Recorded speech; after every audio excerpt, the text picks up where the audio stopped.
Like a hot pocket toasting on an August sidewalk, so are the streams of our lives.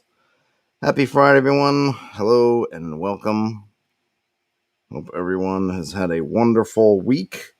This is always, of course, assuming you're listening to this as I'm streaming it on a Friday. Otherwise, I hope whenever you are watching or listening to this, it is a glorious time. A couple of programming notes, I guess. I had a really good conversation last night with Alyssa Faden, pro cartographer extraordinaire. She did the maps for the Necropolis Kickstarter, which is, I guess, a redo, I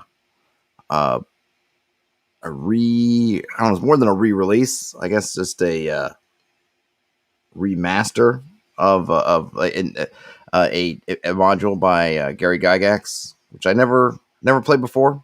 I never read through. That's ending today, but she was really great. Came on, and we got on so well that I think we're gonna try to do something monthly. I know we're gonna try to make it a monthly thing where she will hop on the chat and come in for an hour or so in an evening, and I'm gonna try to get some questions for her. And you folks in the community, feel free to shoot me over questions. I'm not sure exactly what.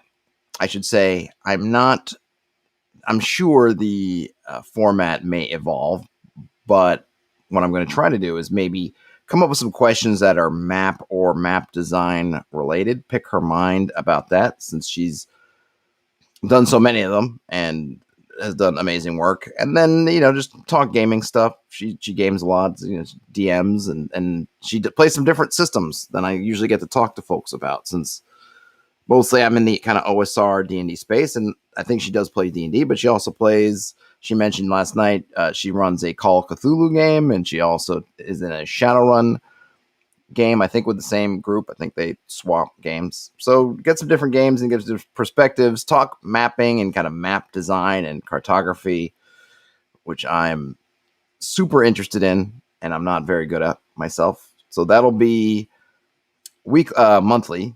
We'll do something monthly. We already set the date for the first one of those, which will be September 16th. So September 16th. Hey, Dave Mills. What's going on? Glad you made it. Frederick Ork, glad to have you. Frederick Ork also says you should play test Dark Earth and stream it. Maybe. I think with those kind of things, I'd like to see it maybe when it gets to more of a final stage. I know I'm on your, I've seen it on your Discord. Were you guys playing it this morning? Because I saw everyone was in the voice channel. It seems pretty intriguing. I guess it uses playing cards. I don't want to catch it too early, right? So maybe if it's out of alpha testing into beta testing, maybe closer to a done state, it would be good to take a read on it. But I don't want to preempt, get in too early, in the development. I want to let it breathe. Let it breathe a little bit, but it seems like folks are having fun with it, so that's really the important thing. But we're here for a singular purpose today. Now that I've spat out my programming notes. Oh, I guess one other programming note or notes. I'm home alone, like Macaulay Culkin, for the weekend. I'm not sure what I'm going to do with this amazing amount of free time. I mean, look, it goes without saying that I will squander and fritter most of it away. But what I can apply, I might hop on and either do some streams here on YouTube, I say YouTube and Facebook and a couple other places where this go. I haven't gotten on Lord of the Rings Online in a couple of weeks. I may hop on there on Twitch. I will post wherever I'm going. Dave Mills said, get crunk. Yeah, perhaps. So it'd be awesome to have some folks to hang out with me while I play. If you enjoy such things, talk gaming, talk whatever in there. Maybe catch up on some movies and shows and things that I can't seem to find a way to get time to normally. About Dark Earth, Frederick Orr says it's a role-playing game that can play anywhere. All you need is playing cards and a 3x5 card for a character sheet. Well, that's cool. I mean, I'm down with it. I'm down with it. I just want to make sure that I know it's, seems to be still in active development. And, I can think just for myself, Get it when it's close. Get it when it's close. All right. But we're all here for one thing only. That was my horrible Sean Connery. Pour a little out for Sir Sean. Trying to do a riff on kind of one ping only from Punt for Red October. Anyhow, I'm just going to leave that alone. Let's go to OSR subreddit. See what's happening. Let me give it a refresh. I'm on the hot tab. I'd always debate going back and forth which tab. I think we tried, was it top one time? That was okay. I kind of like hot. I don't know how their algorithm works, but hot. What I like about hot is it seems to be a mix of stuff that has a bunch of activity and some stuff that's new. For instance, we've got a few that have been upvoted quite a bit, and then below that one that's been upvoted a few times, but not as much. Some of them have a lot of comments, some of them have a few comments. I do appreciate having some of the comments in there. It's nice to get people's takes. See if Nothing or anybody else from the community shows up in any of these Reddit posts. Let's just take a look and let's see what we've got and see where our interest goes. And if you're in here live, feel free to shout out in the chat if there's something you'd like me to stop and take a look at. I'm just going to take a little quick drink of water for the working man. All right. Well, an interesting one here. It's kind of an interesting question, right? The question, I should say what the question is there an agnostic OSR player's guide? And the answer to that would be no, because what would it mean to be agnostic? They're all rules. I'm sure some people will say OSE is agnostic. Or it's a player's guide. I see. Well, yeah. Oh, okay. So, but even then, I would still say, I think maybe he's talking about, if you're a player coming into a game, what could you read? What sort of document could you read to get you some kind of overall, I guess, playing, not rules, but maybe guidance? I still don't think there could be one because there's so many different ways the games are played. And there's so many different rule sets now in OSR that I don't know that if I read a player's guide that was for, say, what I would consider sort of vanilla OSR, which would be something like Old School Essentials or BX, that would be very applicable if you were playing a Troika or something else, because they are very different and their assumptions are not always the same. I think we like to talk about all these commonalities between these different rule sets, but a lot of the assumptions are not the same in terms of tone, in terms of just all kinds of stuff that I'm not sure what I would want to hand the player. If someone came to me and said, hey, teach me about OSR, but not a particular rule set, just in general, I'm not sure what I would have if I would have a lot to say, but I'm going to upvote it just because, upvote your Redditors. Jackhole, hey Jackhole says Matt Finch's OSR primer is good. Yeah, I imagine that stuff. I mean, I'm thinking Matt Finch. I'm assuming that his stuff would be addressing if you're playing the kind of OSE or Swords and Wizardry type of OSR, but you could be playing, I don't know, Stars Without Number, Mothership, like I said, Troika, what's some other, there's a whole bunch of other ones, and whereas some of that stuff will cross over, some of that stuff might not. So I almost think from a player standpoint, if someone's going to say to me, I'm getting into an OSR game as a player, what should I know? I think my first question would be, well, first tell me which OSR game you're playing, and then I could help maybe narrow that down. But yeah, I like Matt Finch's stuff a lot, and I interviewed him a while back, I guess a year or two ago now, maybe even 2 years ago. That was a really good conversation. Let's see. We've got the Haunted Hamlet, 4 low prep modular dark fantasy locations to drop in your game. It's the deal of the day. I was going to check it out, but I'm not going to go through all the spiel, and I doubt there's a free version going. Oh, let's see this. Someone's working on, but I will upvote it. This one's got no comments. Greyhawk Homebrewing, detailing hex D4 through 86 or D4-86. I guess that's maybe one hex. We'll see what they got to say about that. I'm kind of curious if there's any stuff in here. My players have begun to inquire. Oh, this is posted by Grodog. My players have begun to inquire about the environs in and around the city of Greyhawk, and I've been pondering location where I want Castle Grayock to be sighted. So last night I began to detail Darlene's hex. Okay. Is there an image here? I'm curious about the image. All right. So not that much here. He's got one of those ginormous hexes, just starting to fill it in. That's cool, but doesn't really give me much to say. But I appreciate what they're doing. I already upvoted you. All right, back to the main list. Let's see. They're releasing their beta game today in honor of the Green Knight. Okay, I'm looking for something. Someone posted some of their art. All right, let me just upvote a couple things here. Are we interested in the Frozen Slime Palace? Jackal says it's more of an OSR mindset overview. That's a good point. Frederick Gork says a couple months ago, Matt Finch was saying his primer is very out of date. Yeah, I mean, obviously everything's gonna be whatever. Matt says it was written before 5th edition even came out. Though, I mean, yeah, I mean, sure, but we're going back and reading stuff that's 30 years old, right? Plus, right? When did BX came out in what 80, 81, 82, 83, maybe? I mean, we're reading tons of old stuff. I don't think it's the age of it specifically. I think as far as OS, especially when we're talking about 5th edition, because it doesn't matter. I mean, it doesn't change your approach to OSR that 5th edition exists or not.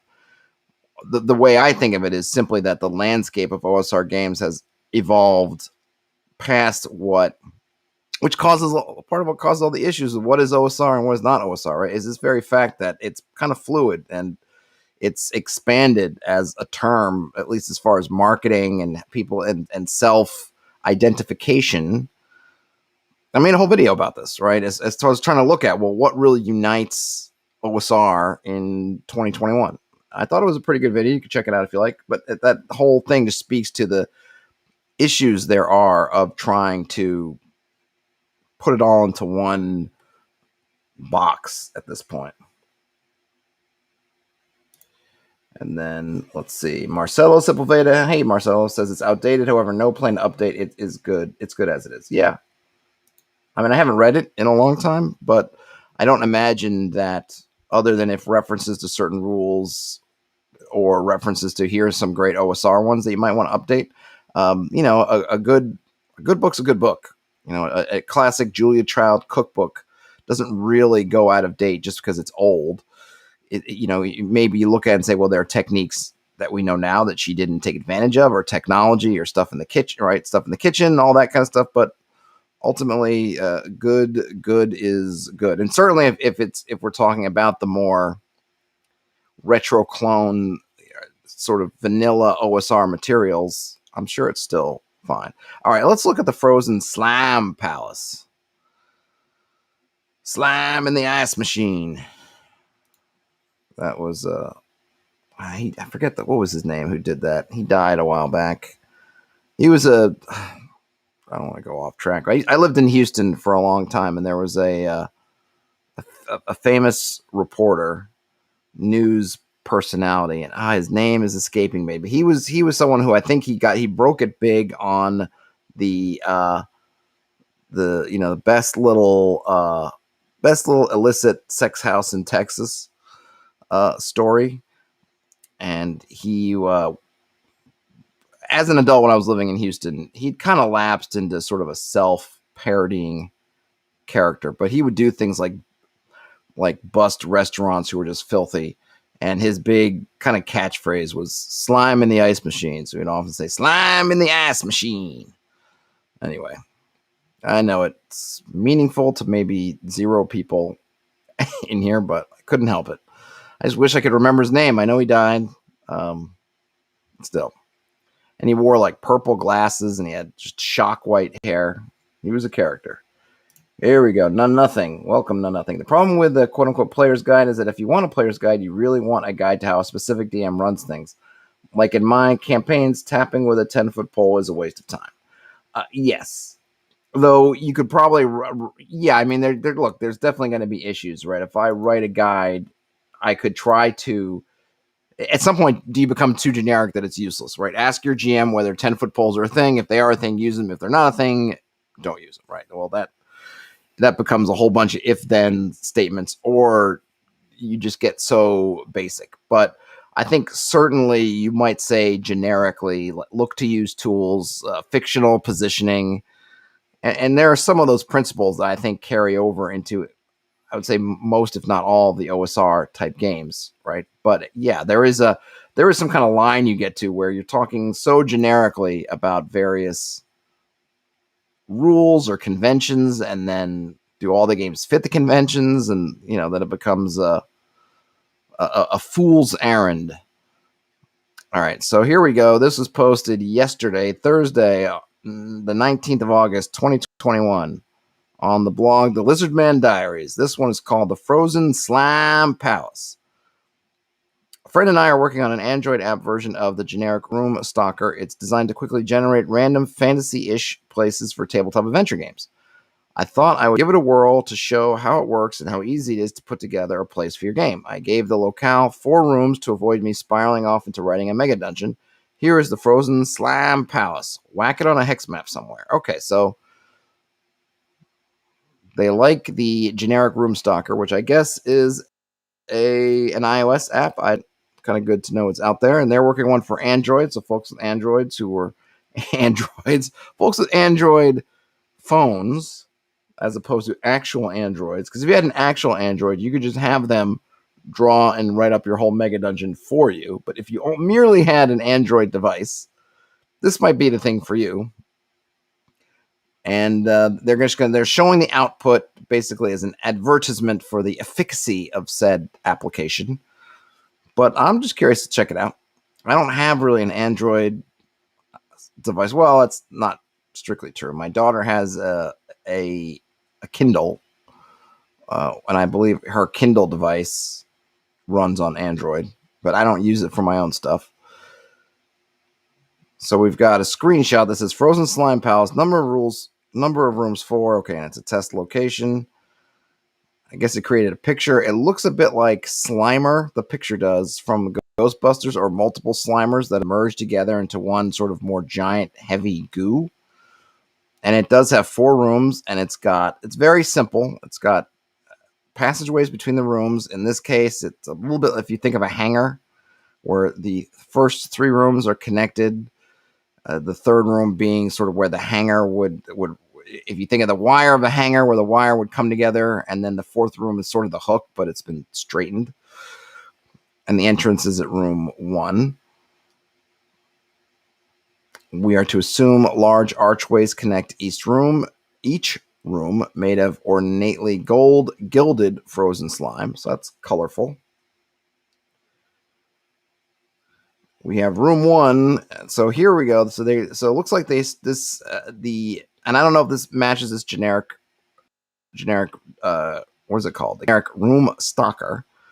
But in each room, it gives you a couple of things. It's going to give you some stocking, which is what's in it. Atmosphere, what the room is like. Ornamentation, which should be, I guess, decorations and general appearance. And then any, looks like, large items, and potentially maybe more than that. So room 1, stocked with an inhabitant using traps to their advantage against interlopers. All right, it's a little bit vague. But we have an inhabitant, and it looks like in the screenshot below that we will get somewhat of what this inhabitant is. Atmosphere, it's get beneath, upside down, covered, and hidden. I don't know what those are supposed to mean. I guess we'd have to flesh those out. And ornamentations, masks that are ever warping in appearance and incomplete. That's kind of cool. And then there are man cages in the room. That's spooky. I'm not sure what beneath, upside down, covered, and hidden means. I get that maybe it's covered in slime, it's frozen. I don't know what it's. I'm not sure. I'm not sure about that. If we look at the inhabitants, we get their dangerous. The dangerous inhabitant is an appendaged draining circuit, sentinel. All right, so this is almost feels very much both like a tone poem. It's something I would get from a GM emulator, where it's like a bunch of metaphors put together. We're gonna have to figure that out. I'm not sure I know what appendages are. I imagine appendage means to have an appendage, but I don't know. That's particularly helpful since so many things have appendages. Draining I think, what ends up happening with these things, I find this problem a lot, right? So you want something generic. You want it to work in any kind of game. But in so doing, you have to rely on such generic descriptors, right? If I knew this was for, say, old school essentials, or they knew, right, they could write in exactly what they mean, more or less, right? What does draining mean, right? What does circuit mean? What does sentinel mean? How many arms does it have? But I think because they're trying to be so broad, hey, you can apply it to a monster of the week, or you can apply it to Monster Hearts, you can apply it to 5th edition, or you can apply it to old school essentials. You end up with kind of stuff that reads a little bit like, at least reads interesting, but it's kind of like fever dreamish, which can also, if you're in the moment, reads a lot like kind of gobbledygook. Like if right off the fly, I need something to put on my players, and I pull this up and I get that, it's going to take me a few minutes to parse through that to try to get something. Dave Mills says it's like Mad Libs sometimes. Yeah, right, exactly. It feels like Mad Libs, only the sentences are barely there. And it's just like blank, blank, blank, blank, blank, with just a couple of is and, thrown in. We do get a reaction, which I can certainly dig, which is calmly and serenely, but maybe calm and serene. I'm not sure why they make them adverbs there. The mood is they're calm and serene. And you can really only need one of those. You could just say, I feel like you don't need calm and serene. Serene, I like a little bit better because it gives a little bit more flavor than just calm. Serene has sort of a peaceful, it's calm and peaceful and almost meditative, whereas calm could be more open. So I don't need both of those. I just need one. Just give me calm, or give me serene. And then the action is wanting to attack, which is not really an action. It's a desire, but does that fit? You're serene. I'm serene and I want to attack you. It might not work, but you get a lot of that with random generators, right? Because they're not playing off of each other. You're going down tables. So you get mood is serene and the action is feverishly trying to attack you. And they can't, hard for both of those to be true. I'm sure you can come up with something if you think long enough, but part of what you want out of these is that you don't have to think long enough, because if you had time to think long enough about it, you could have written it all up yourself. But they're still fun. Nothing says, I like these generators, but they seem to underdeliver. Frozen Slime Palace is awesome, but I can make up all the specifics better than an algorithm. Yes, it's almost like, forget the 4 rooms, though this is supposed to be a generic room stalker. So I guess it would be defeating half the purpose. We said, just don't give me the rooms. But yeah, I mean, the Frozen Slime Palace, just as a mental image, really strong, right? It's almost like, just give me that. See the gravity in this room. Okay, so they're feeling. So they fed in this stuff. They got the output, and now they're parsing, or they are now creating descriptions of something out of the output. And I will put this in the chat so folks can pull this up directly. Let me just write in there, Frozen Slime. Oops, if I could spell frozen correctly. Frozen Slime Palace. All right, that's in the chat. So if you want to go through and maybe look at it yourself. So here they've taken this stuff. So let me just go through the rest of these other notes. So we got the inhabitant, and we got their reaction for the traps. Organic, self-replicating, and they target the victim's belly with a belated doom or curse. So again, they feel interesting, but in a super generic kind of way. But let's see how they put all this together. So just to wrap up, here we go. Here's what the app fed us: a room with one creature who's going to use traps to their advantage against interlopers, aka the party. The atmosphere, we've got these keywords beneath, upside down, covered and hidden. There are masks that are ever warping in appearance, and they're incomplete. There are man cages in the room, and this inhabitant is dangerous, appendage, draining, something to do with circuits, and a sentinel. They're calm and serene, but they are wanting to attack, and the traps are organic, self-replicating, and target the belly with belated dooms or curses. So that's all the sort of the raw materials. So let's see what the author here has made of all this. The gravity in this room is reversed, and the thawing slime drips up to the domed ceiling in green, wet stalagmites.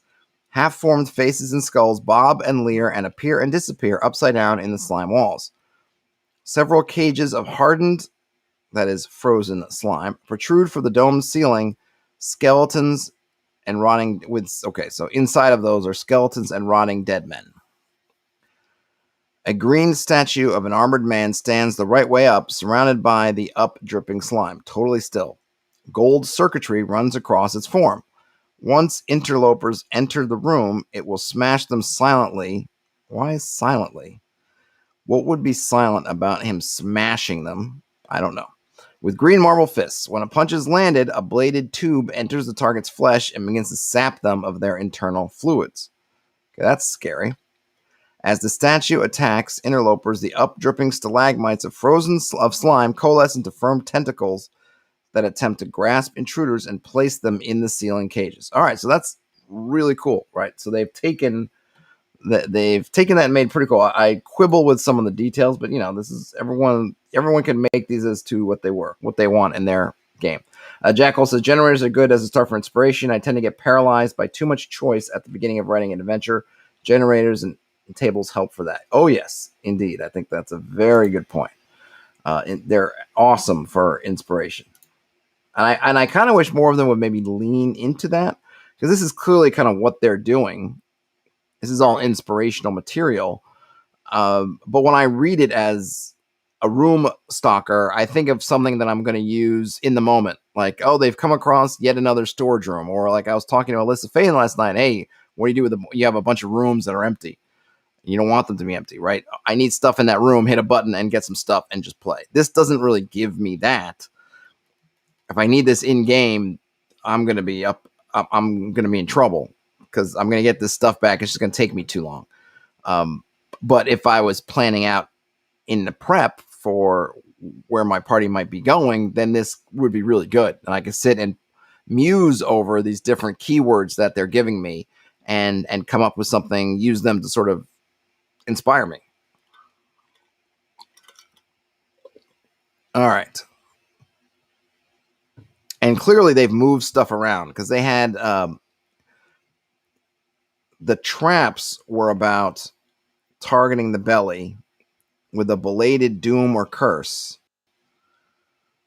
I guess that's so. I guess that's okay. Because I thought kind of that they turned the traps into the stuff in the fists, and they actually had two traps. But I see what they're saying here. The organic and self-replicating are the slime tentacles, and the belated doom or curse, they've translated that into the cages. I don't know why I call it a belated doom. What is the belated part of it? You're just straight up doomed. You're in a cage somewhere where you're most likely going to die. So I'm not sure what that is. I like the idea of a bladed tube entering the flesh, beginning to sap them of internal fluids. You could certainly see how that might play into the theme of the slime palace. Maybe these internal fluids actually are the slime. That's how they make more slime through the fluids. Now, Nothing says, yeah, what I'd love is what's in the mundane storeroom generator. I can never think of enough worthless junk to make it seem real. Right. That's kind of what I would like. Now, it's kind of boring. I think from a developer standpoint, it doesn't exactly fire the imagination to say, oh, there's so many brooms and there's this much or that much. But yeah, that is in the moment what I might need. This is like a prep help tool, right? Inspirational tool. All right. Should we continue going? Should I do room 2? I guess I am interested to see how much different kind of stuff we get in these rooms. So I'll at least do this room, and then we can reset and see if we want to do the rest of this 4-room donjon. So room 2 is stocked with an inhabitant. I just don't like inhabitant. Can we not just say that it's a creature? Something more descriptive. I know that they're going to have a separate screenshot that gets into it, but I don't know. Inhabitant, I know they want to keep it neutral, but this is GM facing. So if we know the inhabitant is antagonistic, then just say like an antagonistic creature. Like I could just as easily say, just take out this sentence from the inhabitant that's under the inhabitant and just stick it in the main one. Instead of having me go look at stalking and say inhabitant conducting ritual or worship, Just saying an enormous beetle or enormous lancer beetle. And now, granted, a beetle conducting a ritual or worship doesn't make a whole ton of sense, but at least I get it all in one go. And you could even add all this stuff up into one. And this is kind of funny because the beetle is friendly and gregarious and open to discussion. But I suppose you'd have to speak beetle or insect or some other thing. But those are nice touches. The other thing I like is if I'm going to roll on tables, then I understand when you get all kinds of contradictory stuff, because the table for reactions has no idea what the table for inhabitants has rolled up. But what I like when you're running an app or anything in which you're programming multiple tables to talk to each other, that we can, unless we specifically want otherwise, eliminate some of these possibilities. So we know we have an enormous beetle. We could say it's friendly or gregarious, but maybe we could send it to a table that says just has animal level moods and not intelligent creature moods. So an animal friendly mood might be, I don't know, non-hostile and not hungry or something, or well fed, something that would indicate it's not likely to attack you for food and it's not feeling territorial or in the midst of a mating, something that makes more sense, right? And then open to discussion as an action. Again, doesn't really feel like an action. It's really more, that to me is more properly the mood. You're saying it about its mentality that's open to discussion. It's not actually doing anything. But let's see what they do with these. Again, we have these raw materials. What does this author here make of it? A dome of frozen green slime. Large tables made of the same slime emerge from the floor. On each table is a glowing map of a specific area or building from the region. The map is chiseled directly into the table, hewn of frozen slime. A golden face on each table intones details about the map in a robotic voice. A knight in black carapace armor studies one of the maps, discussing routes and details channelly with a map table's golden face. He leans on his huge barbed insectoid-looking lance, and his massive rhino beetle mount trundles around the room. If disturbed, the knight will regale interlopers of his quest to rescue a larval damsel from waspian ruffians in nearby hive cliffs. He would appreciate companions on this task. ... Dum dum dum. Okay, so again, they took a fair amount of freedom in making this work, and I like it. Because the room didn't give us, a knight and a mount, right? It just gave us a beetle. But they took that, they looked at the mood, and decided to say, okay, well, the beetle's actually, the real beetle's actually a mount, and this other guy is some kind of beetle knight. I guess. It's not clear whether it's someone wearing just beetle kind of armor, or whether they actually are some kind of beetle person rescuing larval damsels, which is a nice kind of comic touch. Waspian ruffians, also a great touch. There's good stuff in here. This is, as far as the inspiration, this stuff's great. Waspian ruffians, larval damsels, knights in black carapace armor. I mean, that's good stuff. And I do like the tables and the golden faces. I don't know why they're there, but I kind of like that they're there, and that if you could find this place, you could really get a lot of information. This could be why they've come there. This could be the entire reason why people might come to this place, is they get word of it's dangerous and whatever, but if you can get there, there's this kind of map room where they've got some weird way that they have knowledge of all these places. So I dig that. I dig it. And I'm intrigued enough. I'm intrigued enough to go to the room 3. All right, I'm not gonna quibble too much on the details. I'm just gonna rip through them, because really it seems like the most interesting part of this that I'm digging is really just what these guys have made of these descriptors. Room 3 is stocked with it's kind of small. Can I open that up? There we go. Device specific and inherent to environment, expected but intriguing. The atmosphere is mutative. I think they mean maybe mutative, overgrowth, and frenzied manic healing. Ornamentations are plants that are covered in flowers and diffused over a larger area than is normal. Okay. Large items, holy words inscribed on stone plates. Small items, chains and rope. All right.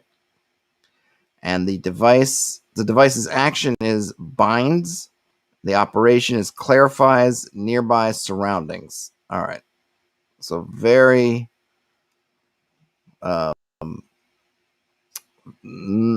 very dreamy.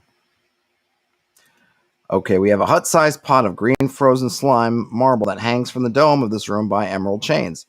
The pot is overflowing with a jungle of slime vines and flowers and a rainbow explosion of colors. Foliage creeps up the chains and coats the domed frozen slime ceiling and dangles down over the sides of the pot.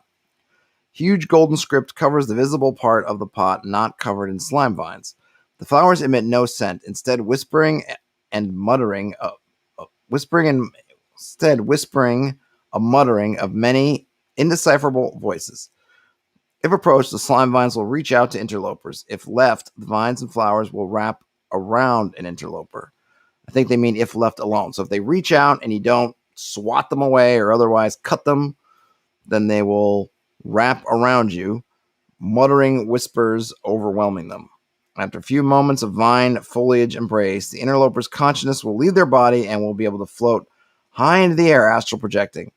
This process is useful for surveying the nearby region. All right, so more cool stuff in here. And I feel like I got some really cool ideas I could pull out of this for my own game and stuff. There's some neat stuff. So I like the idea of, I already talked about it in the other room. I like the idea of the kind of the maps built in, the faces that are almost like they're computerized, that are essentially like you might think of, right? The sort of GPS, right? Points of interest you might get when you're accessing your car and you pull up Waze, or you pull up Google Maps or something similar, and you're asking about places. It could kind of tell you things, which I like. And then you come in here, and this is really interesting because it feels like a really bad trap. When I started reading through this, before I got to the right after I read that the muttering whispers overwhelm them, I thought, wow, that's, what are we talking about? Death saves and death? But it doesn't seem that way. They don't mention that. It mentions instead that it ends up giving you a method to astral project and therefore fly around and explore this region.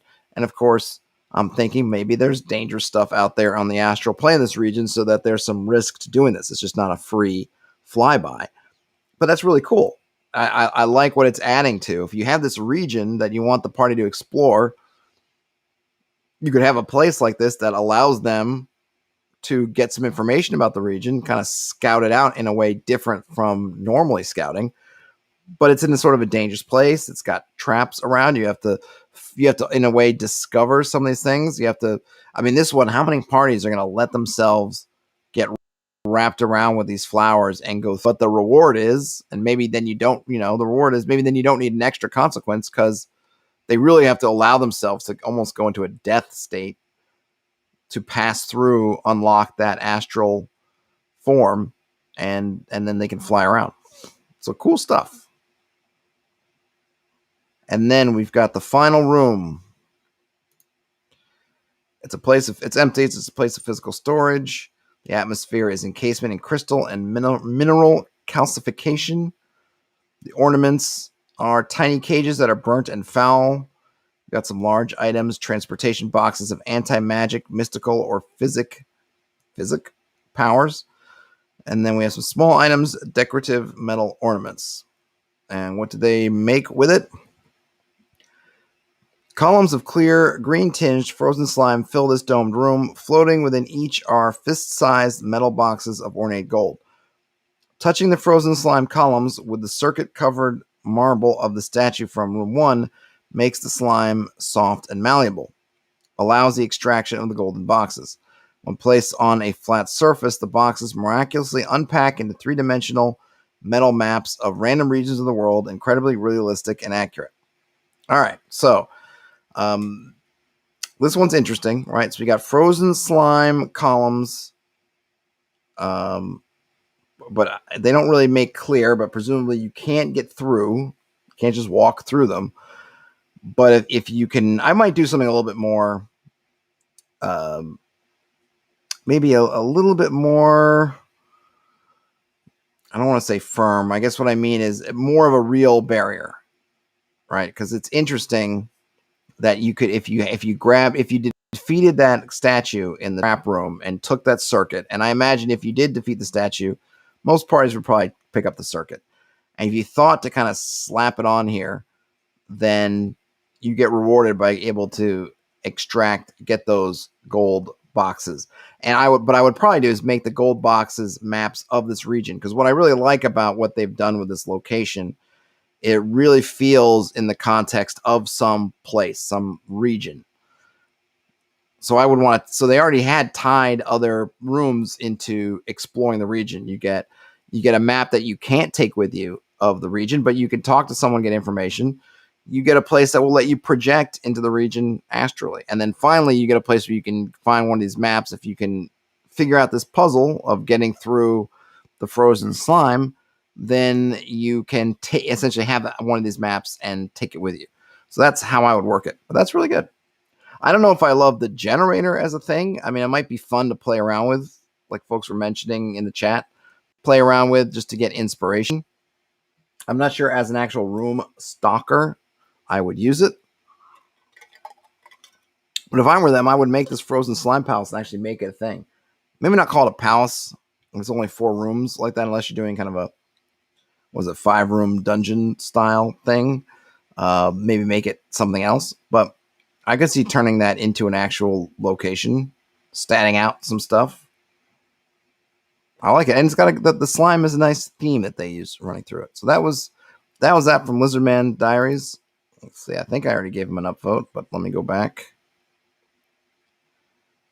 I did not. So take an upvote. Okay. Let's see. Oh, here we go. Some house rules. Let me upload it already. All right. This sounds right in our wheelhouse. Simple hack-on exploration rules for old school essentials. Okay. Yes, indeed. So this is simple hack-on exploration rules for old school essentials, posted by Danger is Real. Here's what they have to say. There are many procedures out there, but I wanted something simple and compatible with the BX Old School Essentials rule set. I took inspiration from many blogs, Reddit posts, and zines to come up with my version of the hex crawl rules. This rule set is an extension of Old School Essentials Wilderness Adventuring. If not explicitly ruled, apply as OSE. I use the classic 1 hex equals 6 miles equals plus or minus 10 kilometers, but it works with any size. Roll for weather once each day. All right, so he's going to break out into a few different categories here. He's got watches. The day is divided into 3 watches of roughly 8 hours. Early watch, 6 a.m. to 2 p.m., late watch, 2 p.m. to 10 p.m., night watch, 10 p.m. to 6 p.m. For each watch, For each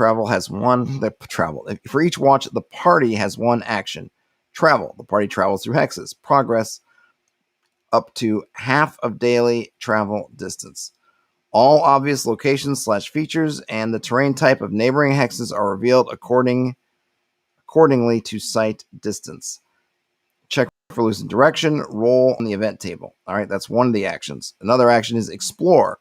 The party searches for hidden features within the current hex. 1 location / feature is discovered. Roll on the event table. Then there's supply. The party is gathering food and water. Hunting and foraging according to Old School Essentials, 1 in 6 chance. Roll on the event table. Camp. The party stops to set up camp. Each member removes 1 of penalty due to fatigue, if any. Roll on the event table. And then interact. The party interacts with the location / feature, which those would be kind of dungeon delving, town, village adventure, lair exploration, long NPC interaction, etc. I'm actually working on something similar, though I'm not ready to share it yet. And my method will break it up, because I've already thought of breaking it up, but I don't like it that I feel like those 3 watches we're calling it are too broad. My system is using smaller segments of time, and I haven't read the OSC Wilderness Adventuring, which I probably should. So I'm not sure if this is their thing or or OSE's thing. But I like it in general. But I like more segments. Otherwise, that's good. And then we've got fatigue. Every night the party skips camp or each watch, they do a forced march. They get a cumulative -1 penalty on all their checks. Okay, it's pretty easy. Oh, going back to that dungeon. Now nothing says I'd make the circuit turn the slime soft anywhere. What are the odds they will try here for no reason? Yeah, that's a good point, right? It should probably be something that works everywhere. Make that a feature of that circuit. It turns the slime malleable, and perhaps maybe the golem could use it in some way, or that statue, whatever, to make it more obvious what the effect is. Back to these wilderness rules. Okay, so we got fatigue. Now we have some event terrain modifiers. Okay, so I guess now we're into events. So we have some terrain modifiers. Let's see. Settled lands, clear lands, grasslands. I don't know what's the difference between a clear and I usually think of clear lands as being grasslands because you don't tend to find lands that's just like dirt or whatever would be clear, made of glass. But anyway, right, flat, open, or settled places basically are 0. I guess aerial if you're flying, barren lands, desert lands, forest and hills are you subtract 1. Jungle, mountains, and swamp, you subtract 2. And what are we subtracting modifiers or adding them for? It's an event table. Bum, bum, bum, bum. So you're going to roll a d6 plus or minus the modifier. And I like this. So they're kind of different things happen depending on what activity you're in. So if you're traveling, the possible things that could come out of the events are encounters, hazards, location/features, or nothing. If you're exploring, it could be an encounter, hazard ×2, or nothing. Supply, an encounter, hazard. So it's basically the same as travel. Location, feature, or quiet, basically nothing. And then if you're camping, an encounter, hazard, nothing. Yeah. I mean, those seem fine. I'm not sure what hazard would mean in terms of camping, because presumably you haven't put your camping spot in the middle of a hazard. I'm thinking of a hazard, something environmental. So maybe, but a hazard in this case might be something more general. Maybe that could be also weather coming in, something else. But I would imagine that I would want something that's not static. Otherwise, I can see my party going like, hey, wait a minute, we wouldn't have camped in the middle of quicksand. So why is quicksand? Why are we suddenly sinking? That kind of thing. But I don't know OSC wilderness rules enough to know what they mean by hazard. And then we have some sight distance, human size, the current hex. If they're climbing up a tree, it's still basically the current hex. If they get higher still, you can get 2 hexes, 3 hexes, 5 hexes, 7 hexes, or 10 hexes. Yeah, you have to be kind of careful with that only because, like, if you're on a low hill, you say, oh, you can see 3 hexes away. What? Not if there are other hills around. I mean, if you're in one hill of many and there are hills all around you, you don't see 3 hexes away because the next hill in front of you might be taller than you. You might just see to the next hill. So probably want to flesh out that kind of system. And it seems like that should also have some kind of modifiers depending on the lands around you. If you're looking from a hill and you're surrounded by grasslands, yeah, you'll see a bunch. If it's a hill and there's a mountain in front of you, you're only going to see as far as the mountain. That kind of thing. But certainly a good base. Let's see what the comments have to say. Sakya Sakura said, I like it, but I feel like checking for random encounters 3 times a day is too much. And the author responded, it could be. It really depends on how you want your journey filled up. It depends how you want your journey filled up with random events. If you prep a lot, you should reduce it and use your stuff. I've tried to stay within the OSE boundaries. Frequency a check is typically rolled once per day, but the referee may choose to make more checks up to 3 or 4 per day.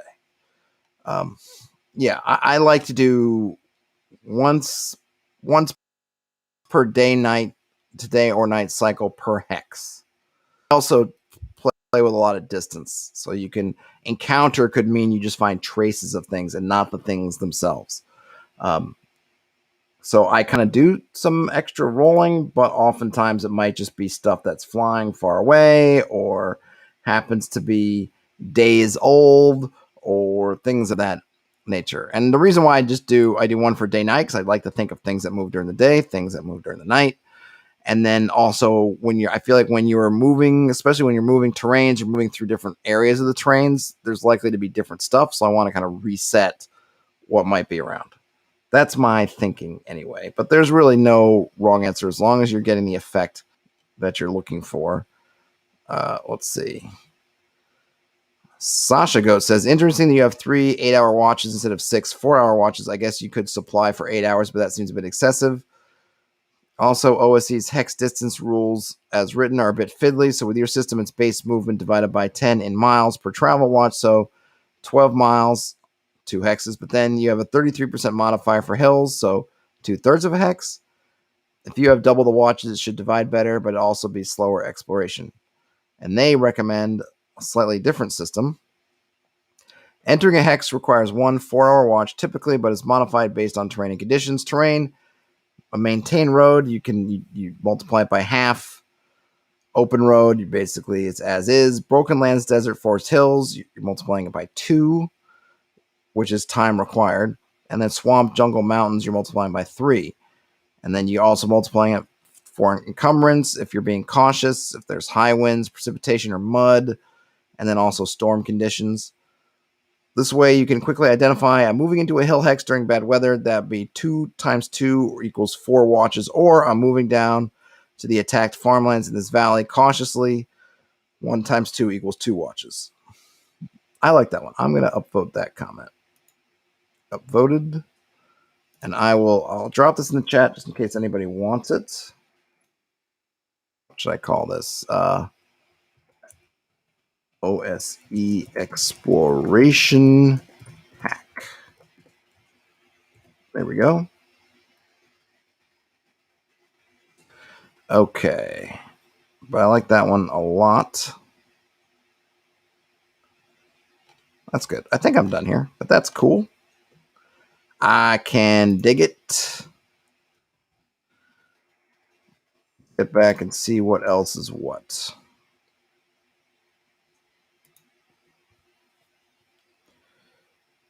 Anything new pop in? No, not really. Okay, where were we? There was a simple hack. All right, this one. Does anyone have a nice, fast method for creating hex crawls? Yeah, I would say hex describe. Okay, well, he knows hex describe. All right, I'm more actually curious on what answers we get in here. This was posted by Yarawi. Does anybody have a nice, fast method for creating hex crawls? Hey everyone, I've been using filling in the blanks to make a hex crawl. It's an amazing book, very detailed, but it takes a while to make my hexes, and I've been too busy with work and parenting to keep up with the speed of the player's exploration. I'll have to check that book out. So I was hoping that someone had made a nice drop dice method to generate a largish hex crawl quickly, creating features such as dungeons, settlements, rivers, natural resources, and so on. It doesn't have to be drop dice. I just enjoy how quickly it goes. So far, I found the method in Gnome Stew, which is nice, but not quite what I'm looking for. I have used Hex Describe before, and I think it's an incredible tool, but for some reason, maybe I'm getting old and cranky. Generating RPG stuff automatically in a computer takes away some of the wonder for me. So if possible, I would like to be able to roll a bunch of dice myself and interpret the results. Ideally, it would be like Wallet Dungeons, the super elegant dungeon generator that uses only D6s. Looks like I got something else I got to check out. The kind of thing I am looking for would be something like roll a bunch of D6s, 4s are water bodies. If there are other 4s nearby, you connect them together, forming a river. The number of connected dice determines the width. 5s are settlements. If the closest dice to it is a 4, then it's a town. Otherwise, it's a village. Doesn't have to be super complicated. Just offload some of the decision making to the dice. Does such a method exist? I kind of feel like they were halfway to creating it. Just keep going. Roll a bunch of 6s. D6s, 4s are water, 5s are settlements. If there's a settlement near a river, it's a town or a water body. Otherwise, it's a village. Then you have, what do you have left? You have 3s, 2s, and 1s. 1s are dungeons, 2s are ruins, 3s are lairs. Bam! Look at that. Done. I'm definitely interested in some of these pieces, though. I will post this into the chat just to see if anybody, because it's mostly not that there's really nothing in here as of yet, but because there are links to stuff that might be cool. For quickly making a hex crawl ? Question mark. Put that in there. All right, so I guess we're going to have to rely on the comments. I don't really have one. I do stuff on such an ad hoc, as needed basis that I'm not creating a bunch of hexes. Really, I mean, my party is more or less been in the same hex, other than their forays into the Feywild, which is my Feywild. I don't call it the Feywild, but essentially my Feywild. They really haven't left. They've really been in one hex, pretty much, just because of travel times. They've been able to go move kind of days and directions, but terrain is usually a thing. Maybe it's 2 hexes. I don't know. I'd have to go back and look at my map, but it's a very small area that they've been in so far. So it's not like I felt like I needed to have 50 hexes worth of material, and that's by my own design, or my own how I want to play it. All right, Mournful Leopard 1611 says they're currently in love with hex flowers. Yep, hex flowers are cool, and I know there's someone maybe who they've linked to on DriveThru who makes a bunch of hex flower type stuff. There are some tips from the Beyond Fomalhaut blog about it that they could use. There's a Hex Crawl Adventures supplement from Basic Fantasy, which I think those are all free. D4 Caltrops has a wilderness generator. There's the stuff over at Land of Nod. Yep, I know that stuff. Wallet Dungeons, someone else pointed to as a great tool. Let's look at Wallet Dungeons. Maybe they'll have something we can see. It's over at itch.io. Open this in a new tab. Are you guys going to be able to see it? Yes, you are. All right, I will post this. Let's see. Eric Hanscom says, your group has never left the same 6 mile hex. I usually have one hex and I'll put the hexes around. They may have just left and come back, but not really. Because remember, 6 mile hexes is like 32 square miles. And there might be one place they've gone, which is like either on the edge of their hex or in the next hex. So not really. I mean, it's close, because I think people look at the hex. So when you think of your 6 mile hex, I think most people look at it like people are just traveling straight through, like whoop. So yeah, okay, done. But there's 31 square miles in there. So if your roads kind of go on, and there's terrain and stuff, right? There's a lot of room in there. So if you think about it, if you're traveling, if you're doing some zigzagging around and terrain maybe is not great, or you're going up or down, if you're going, like I tend to think of it, 12 miles in a day, you don't have to necessarily leave the hex, especially if you're stopping and you're doing stuff and you're not racing around. So looking at it on my hexes, they may have been, maybe if I was going to be safe, because again, I haven't checked my hex map in a bit, because they've been essentially going back and forth through places that they've already been through on roads and whatnot. Maybe 2 hexes. I would say if they've touched 3 hexes, I would be a little bit surprised by that. I think everything's pretty much in those hexes. Of course, I have sub hexes which have more detail in them, but no, they haven't been that far, because there's a lot going on, and I'm not zipping. I don't give them. Some places give really large distances for daily travel, whereas mine, it's like your best case scenario is about 12 miles, and most times you're not getting it. They're not leaving at dawn and marching until nightfall. They're leaving town in kind of mid morning, and they're kind of settling down as sort of the sun starts to go down, and they stop. Usually you're stopping for a meal, and then there's stuff happening along the way, so they're not moving at the pace. I feel like in my game, the pace of travel is probably a bit slower and more deliberate than in some other games. And, and again, my rates are based on, hey, 12 miles, you're doing good. especially when you may have horses, but some folks are walking and you got a wagon and you're not trying to really unduly tire out your horses and, they're under load. So, that's how I do it. And maybe my game's a little bit slower travel, but I'm okay. I'm okay with that. And the players never see the hex map. So they never look at it like, oh my gosh, we haven't left the hex. They have no idea. They have no idea what hex they're in or how many hexes they've been in. So here we have wallet dungeons, have a pocket full of business card RPGs. Here's a business card full of dungeons to use them with. It was a collaboration between a few folks. It was written for a jam called the Pleasure Not Business Card Jam. Got a bunch of translations. Oh, and we could just download it. Well, looky there. Well, there's no reason not to download this and see it. So let's see. Wallet Dungeons. Last updated.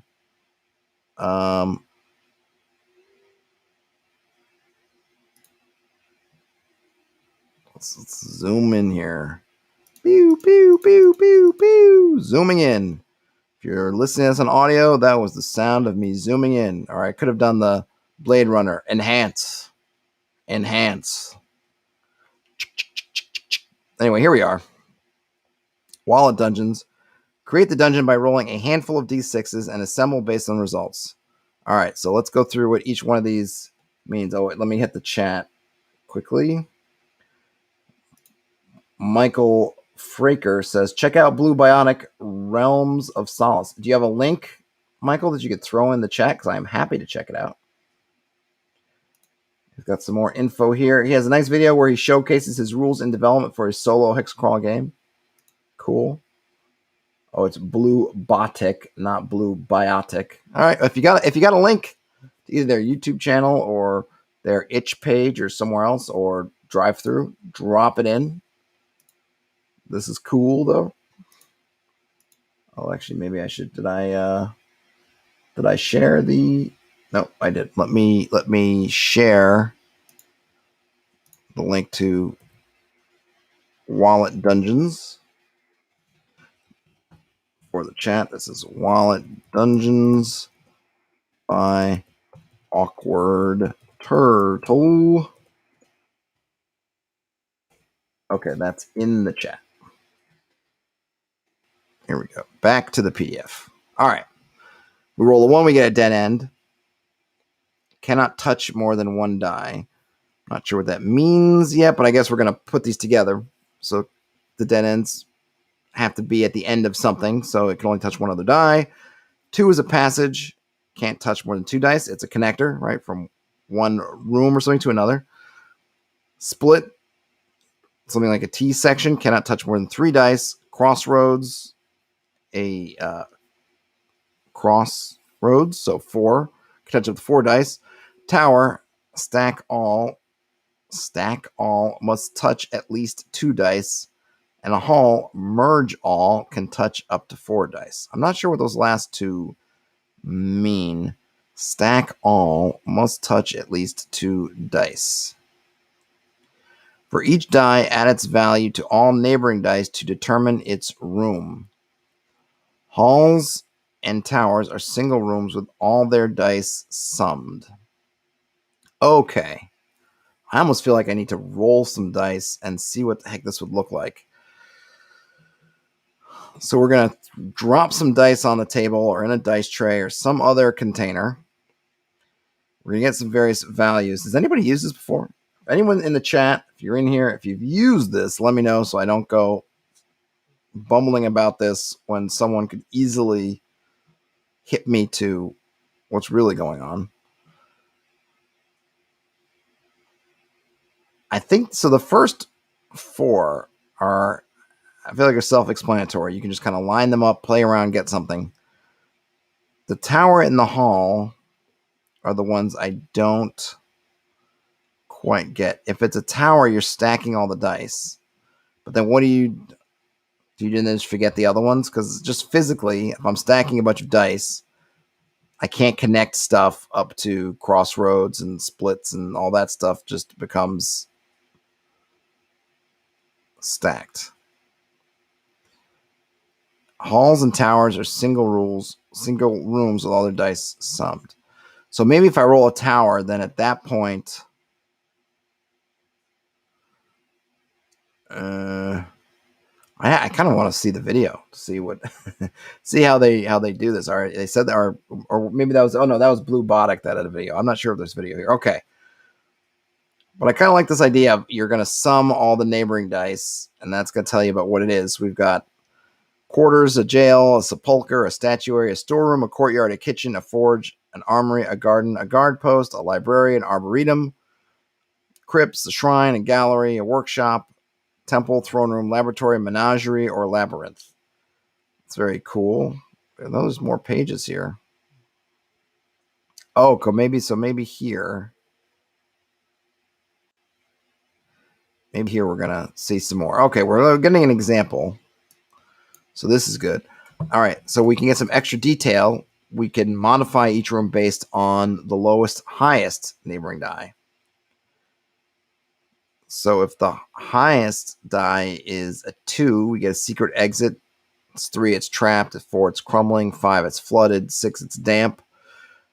And then looking at the lowest die, if it's a 1, it's ornate. If it's 2, it's pristine. 3, it's opulent. 4, there's a hidden alcove. 5, it's locked. And then they give us an example where they've used, looks like 1, 2, 3, 4, 5, 6, 7, 8, 9, 10 dice. And they've got a 5, which is stacked on top of something else. You can't see. I would like to see like a before or after. This is where I'd like to see what the before or after looks like. How did the dice roll on the table, and then what they became. But you can see they've turned it and they've presented it isometrically. We've got a couple of dead ends in 2 corners, right? They can only touch 2 other dice. We've got some adjoining passages. We have a couple that 4 that's gives a 4-way opening. Then we have 6, a hall. And you see they've stacked them together next to each other. And the tower gets stacked upwards. But I'm still not sure what we're supposed to stack that on top of, because it said stack all. If we go back to that first page, I'd like to see it in action. I suppose we could just wing it. Michael Fraker says that you stack all the 5s. Oh, thank you. Maybe that makes more sense. Maybe they should say all other 5s, all 6s. Okay. Now looking at that, I think you unlocked it for me, Michael Fraker. I am forever within your debt, because I was definitely starting to fumble around, and that makes total sense. And we see here in their pictorial example, the 6s are what's put together, and presumably underneath that 5 is another 5. That is why, though, it would have been super helpful to see this spread out, so you can see, okay, I've got 2 6s, 2 5s, and how they interact. Because I was looking at all as if you're taking all the dice. Okay. And now we can roll an encounter in each room. We roll a 1, we get a threat, which is active. 2, an obstacle, something that's passive. 3 and 4s are nothing. 5 is some kind of opportunity where there's an obstacle, but some kind of benefit if you can overcome the obstacle. And then the 6th one, they're just something valuable or helpful. And then for a tower, you roll 1 for each floor, then order them from lowest to highest. And if it's a hall, you roll for each one in the hall and combine them, right? Because it's one big room. That's really cool. I may have to mess around. I know I have Tabletop Simulator on machine, which I never ever use. But this might be an interesting one to throw out one day and create something using Tabletop Simulator, since I don't have a good 2-camera setup to show myself rolling dice.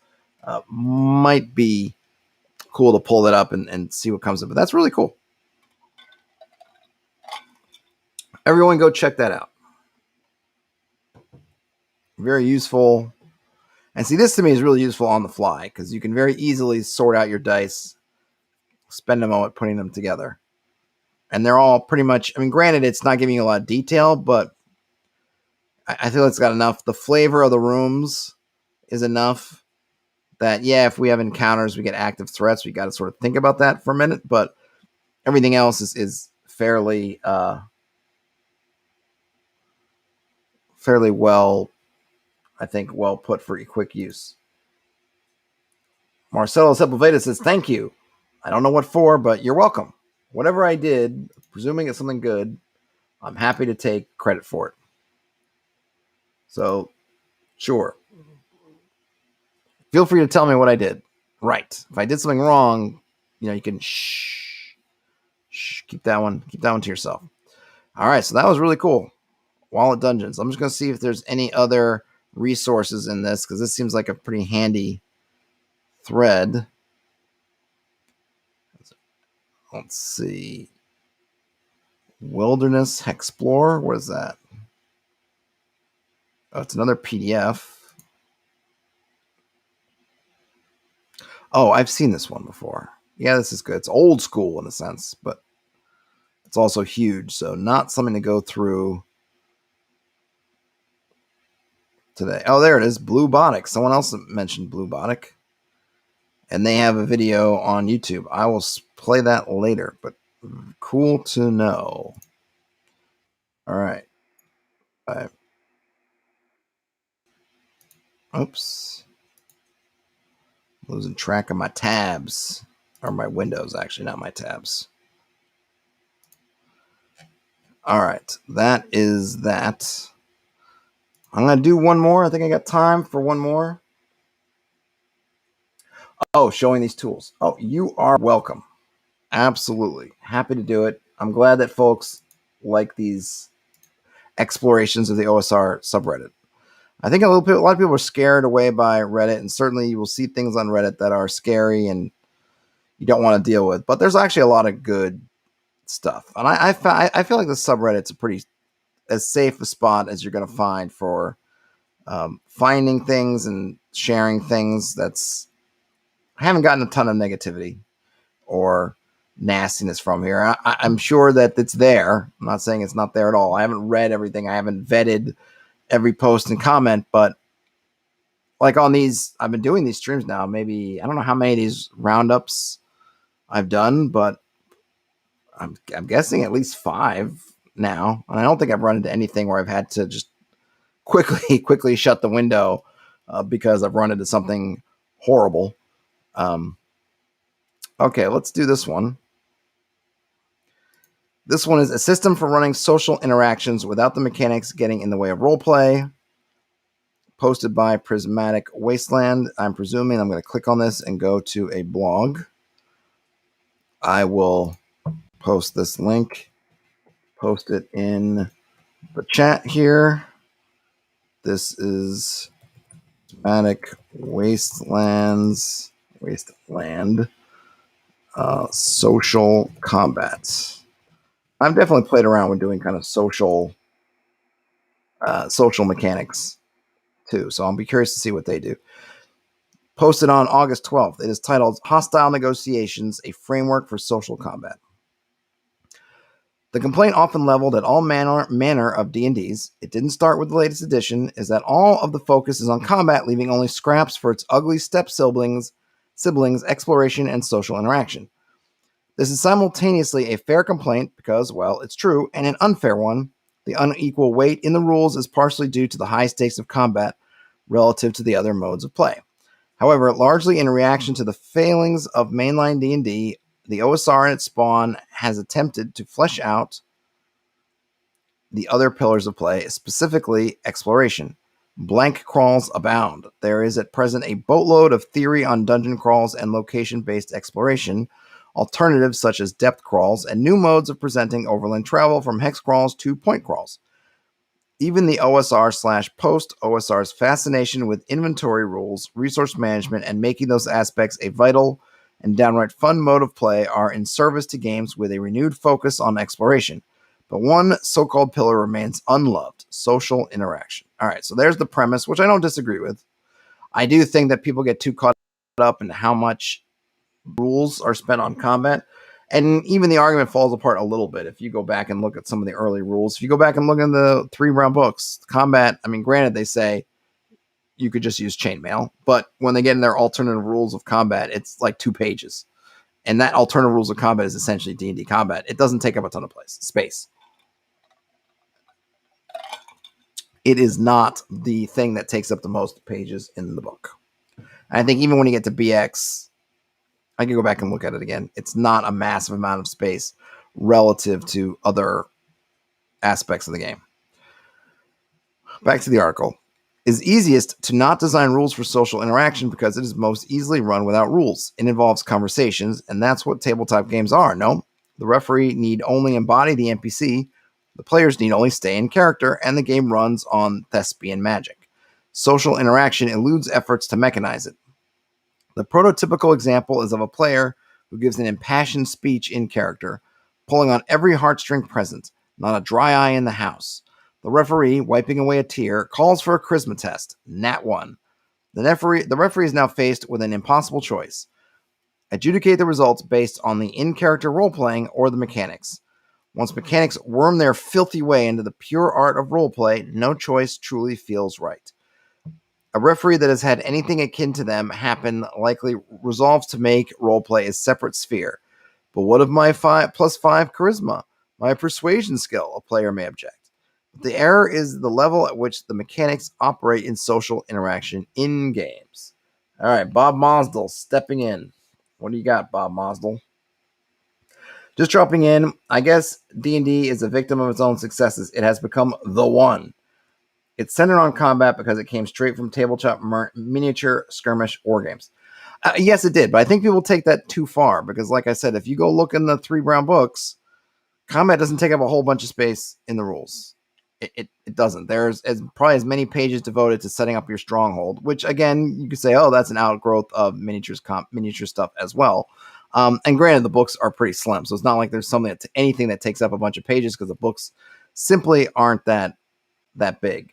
But yeah, I mean, it is an outgrowth of skirmish warfare games, but also is part of that thing of what are my characters doing when they're not skirmishing, right? And so there is some emphasis on not just fighting on a smaller level. Like D&D was never, I think, intended to be a small unit skirmish battle game to fit within a larger, battalion level skirmish game, right? And it has very specific and rules and guidelines for, hey, you can talk to things and not fight them, which is pointed out early on. The fact that you get to speak different languages and the fact that they have rules right there for speak to these creatures and they might join you and they might help you and they might not fight you or you could avoid fighting. So yes, it is definitely was an outcrop of wargaming, but I think the part of the whole point of it was to get to how can we have rules for things that fall outside the wargaming sphere. In other words, we're not having a big battle. We know we might have small battles, but adventuring is partly about fighting stuff. Sure, Conan fights stuff in probably every story, but a lot of those stories that they were drawing on, Conan's not fighting stuff. He's avoiding stuff. He's talking to stuff. He's getting talked into stuff, right? He's getting captured and escaping from stuff. And I think a lot of times the games were meant to bring in that aspect as much as it was to just fight. Let's see. And then No Fun Allowance is classic chainmail. Yeah, exactly. But, I've never really played pure chainmail. I've messed around with incorporating chainmail, and I love a lot of stuff in chainmail. Sometimes when I'm at a con, someone's running one of those cool literally sandbox war games. I can at least watch some folks hopefully play some chainmail. That seems really cool. It is easiest to not design rules for social interaction because, I already read that. Thank you. I can just edit that out. Editor, edit that out, please, senor. No, you can't go on break. All right. Mechanics should not replace social interaction. It should structure it.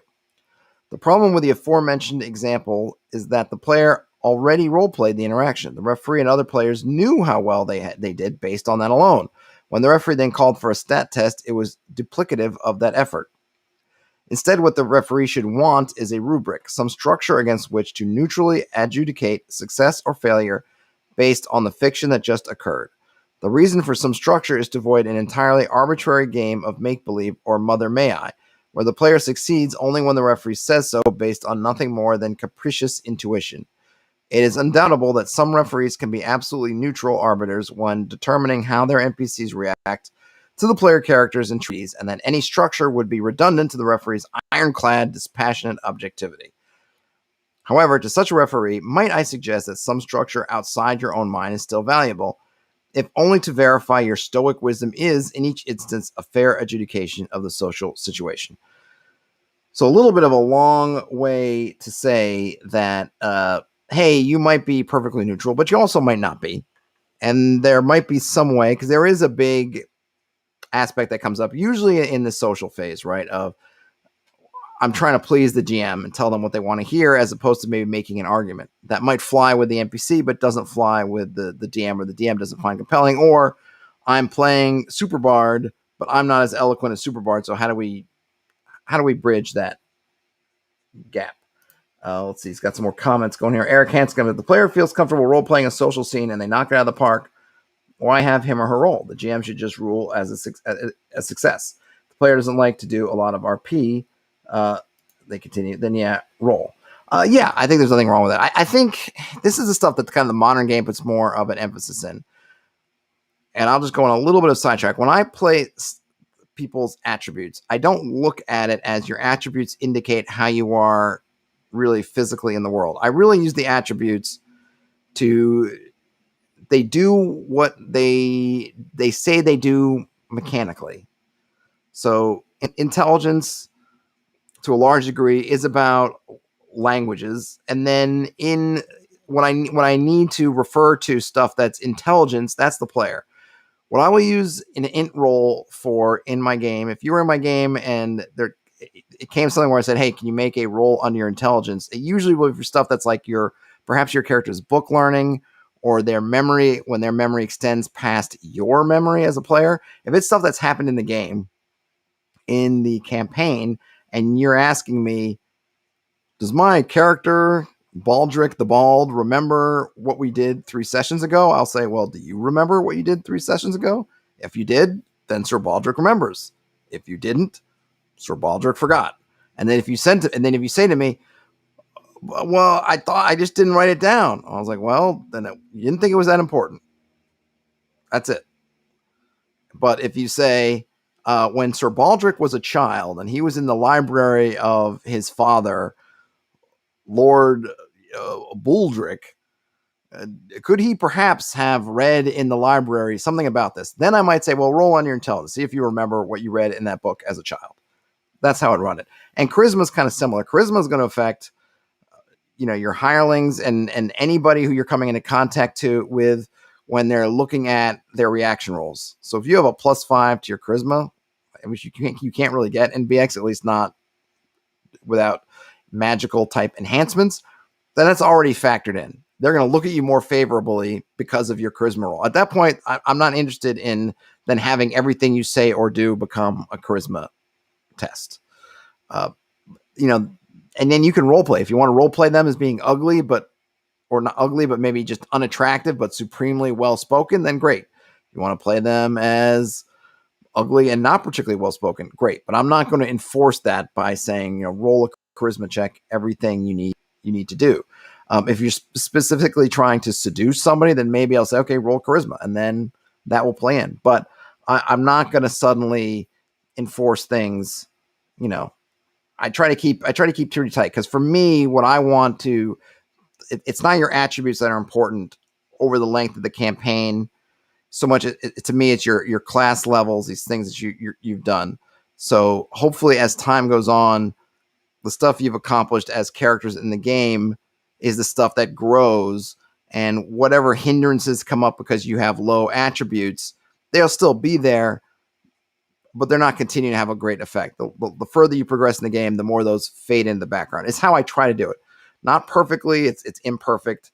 And there are certainly times where you'll find, this is not consistent with your view, Todd, that these things are not important. Well, sometimes you just don't have a lot of different ways to do things, but that's my guiding principle as much as I can. That's my principle. Let's see. Bob Mostel says, of course, I don't know if it's possible to resolve the old player skill versus character skill at social. Yeah, there's not a perfect way to do it, right? You're either going to say, as a player, it's up to you, or as a character, it's up to you. Now, what I would say is I would never say to someone, make a heartfelt speech. Like if the situation came up, was it like Henry II or whatever, where they're doing the St. Crispin's Day speech and you're getting ready to go into Agincourt and battle the French, and all your men are looking to you, I would not say, now make a speech.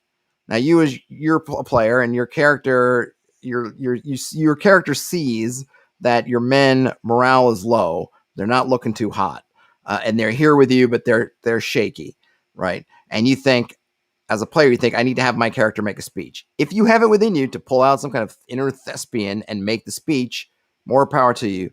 Make the speech. But I'm just as happy with if you say to me, okay, Sir Baldric, he stands up and he talks about their shared culture and how and why they're here and what it means for not only the history of their people but the future of their people, and how they will look back on this moment and they will remember how they all stood together as comrades.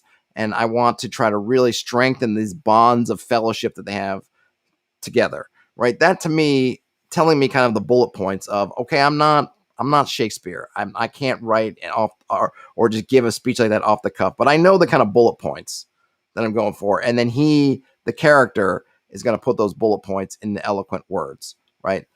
That's perfectly fine. And at that point, on the adjudication front, I would just look at, well, what are those bullet points? And do they speak to these NPCs?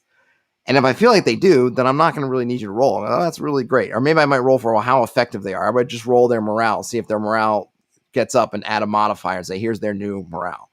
If I'm not sure, if I'm looking at it saying, well, I don't know if these are effective, but I'm willing to give you a shot, then maybe I might say roll some dice for it, which is not to say that I am doubting whatever the efficacy is, but just simply at that point, I don't know. And if I don't know, if I don't have a guiding thing to say, okay, this is good, then yeah, I'll put it up to let chance decide a bit.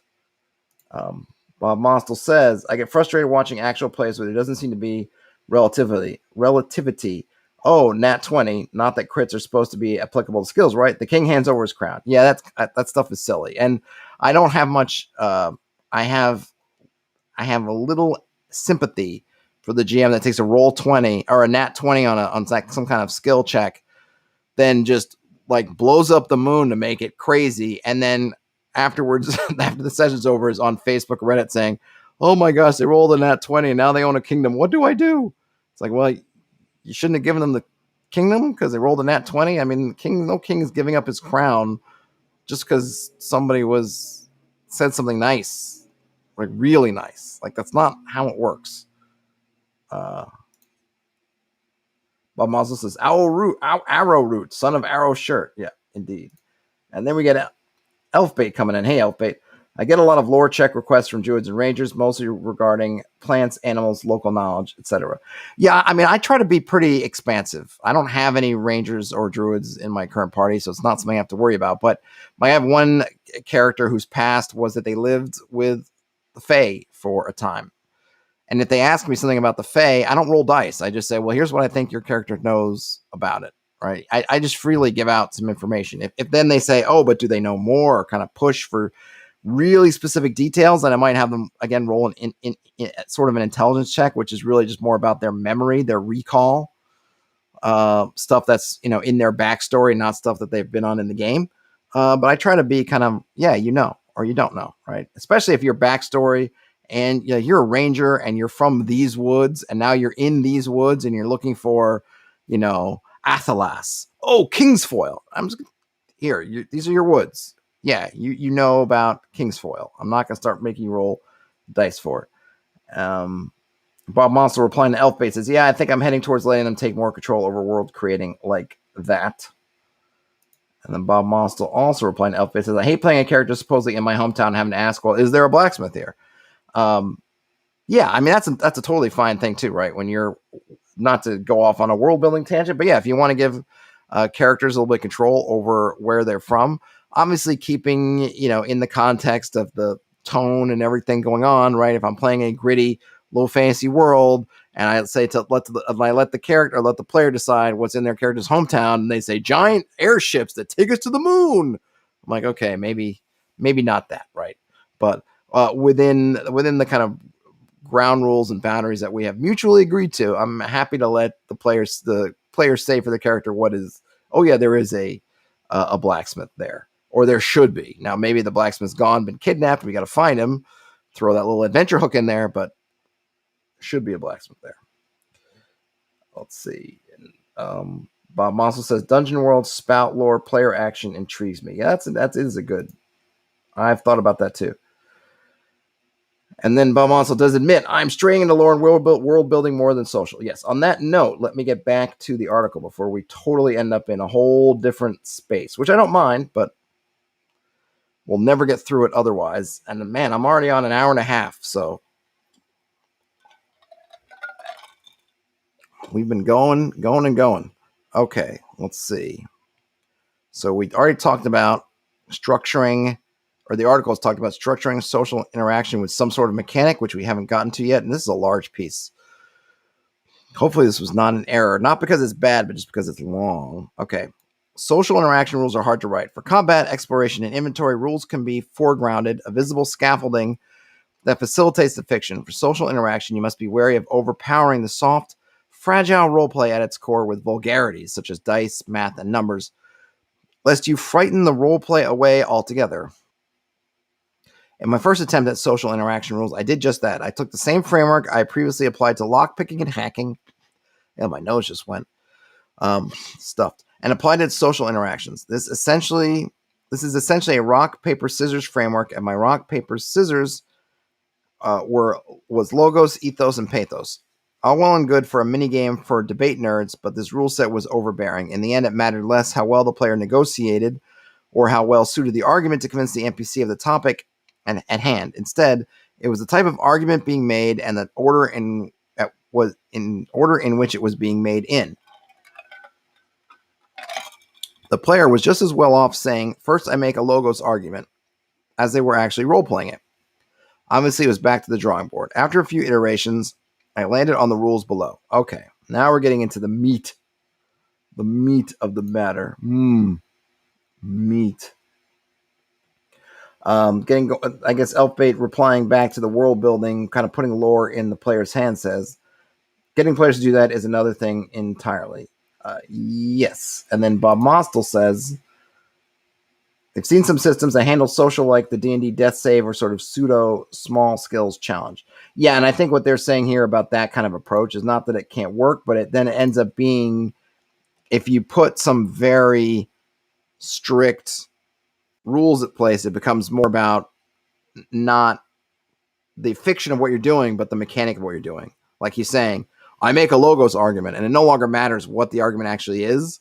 It's just that you're making it because you're trying to do sort of, as they say, rock, paper, scissors, or like poker, or a blackjack. And then the actual substance is lost. It's just about trying to achieve mechanical superiority. All right, so we're getting into the rules now.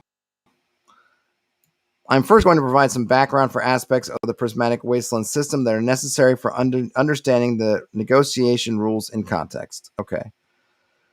All right, so I don't want to get too much into the weeds on the system itself since we're looking at it from outside the system. But they've got modifiers. So they have a stat, charisma, with their scores that are 1 through 20, and modifiers that go from -5 to +5. Their scores, however, are an expendable resource. Spending points of the stat doesn't change the modifier. It's based on the stat's maximum rather than current. But going to 0 is an excellent way to die. And then they regenerate on long rests. But those long rests last a week. And then NPCs have a stat called Metal. For their willpower and determination, it ranges from a D4 to a D12. 12 is high, D4 is low. Brave and stubborn characters have a high metal. Cowardly and passive characters have low metal. The metal stat is used in the morale rules or determining whether followers leave when mistreated. It also plays a part in arguments, capital A, which is their catch-all term for social combat. Okay, so I think I can down. So I am mindful that this is long. I am long on time, and I haven't eaten lunch yet, just as an aside. So the hungers are starting to set in a bit. But we're going to get through this. This will definitely be the last thing. Oh, and while I have you, since I always seem to do this at the end when half the folks are leaving, go ahead and give the video a thumbs up if you don't mind. Helps me out a lot. If you're in here and you're enjoying this and it's not boring you terribly, subscribing does no harm to you. We'll just let you know when more videos and stuff are hitting from me. And again, they help me out with the YouTubes and the other things with algorithms and blah, blah, blah. And if you are listening to this later in podcast form, I have no reviews. Like, really love some reviews. It would be even nicer if said reviews were positive. So if you have something positive to say about the audio version of this, which will probably come out soon, but of course, if you're listening as an audio, then it's already here. So that was kind of a silly point to make. But I'd love some reviews for the podcast form. So wherever you're listening to this, when you're listening to this, give it a heart, a like, and leave a review. All right, back to it. Dispositions. At the beginning of an argument, the referee should determine the disposition of the NPCs toward the PCs. And they have a couple: hostile, unfriendly, indifferent, friendly, or allied. Right? And I don't need to read those descriptions. Right? I think we have a good idea, right, what we mean when we say they're hostile, unfriendly, etc., etc. And then we can, if there is an uncertainty in this disposition, one of the PCs can make a charisma test and determine their disposition. And then we have some things for that. So that's just disposition. That's great. Is that from the brown books? This drawing they have here of some folks shaking hands in their ye old fantasy tavern. I don't know if that's style. Now we come to arguments. You'd like to buy an argument. I don't think we need to define an argument. I'm willing to skip that over. Again, I'm going a little bit faster now just because I really just want to get into the bones of this thing. First the meat, then the bones. All right, so we have a procedure. First, you're going to state your intentions. And this is the PCs telling the referee, what they're trying to do. Are they trying to convince an NPC to do something specific or improve the NPC's disposition? And then the ref can ask clarifying questions if necessary. Right, so you have a little out of character talk about, okay, what is your PC trying to do? Which is good. I mean, that's good in all things. I think anytime it's not obvious, ask what the intentions are. Then you play out the exchange.